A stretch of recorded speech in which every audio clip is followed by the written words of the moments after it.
Kalau di Islam, makin lu nurut sama yang katanya pencipta dunia, lu bakal makin dikeprek masalah. Bakal tambah banyak masalahnya. Bahkan Al-Quran sendiri ngomong kayak gitu.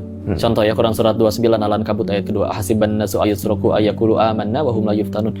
Kalau bahasa kitanya, jangan lu ngaku udah beriman, terus gak akan diuji gitu. Malah digituin. Jadi waktu lu berhenti itu, setelah banyak pemikiran itu, lu dapat banyak masalah. Lu banyak masalah. Dan nggak sedikit ya ayat tentang itu.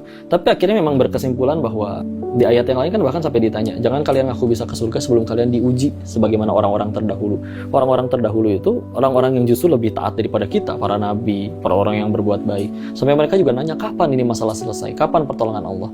Tapi di akhirnya ditutup dengan wabasyiris sobirin, berikan kabar gembira kepada orang yang sabar. Dan dilanjutkan, siapa yang dapat kabar gembira tersebut?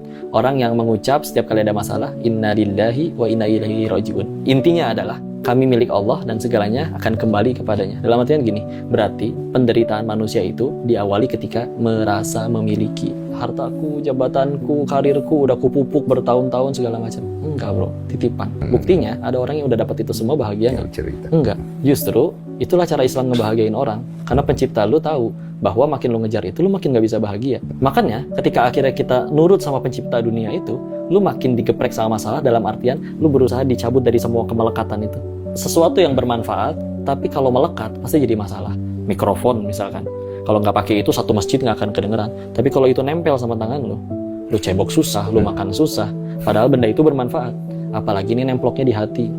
Jadi justru cara untuk bahagia yang Islam ajarin adalah, ya Islam dari kata aslama, yuslimu, lepas, berserah. Di hati itu udah nggak ada apa-apa, tinggal pencipta doang. Jadi akhirnya makin lepas dari itu semua, ya akhirnya lihat para orang-orang soleh terdahulu yang kayak hidupnya, kok solehnya sesoleh itu, dosa terampuni, atau bahkan tidak ada, tapi masalahnya lebih berat daripada kita, udah gitu tetap baik sama orang-orang. Kok bisa manusia tuh sampai di tingkatan kayak gitu? Dan mereka bahagia. Sedangkan bos-bos kami dulu nggak ada yang bahagia.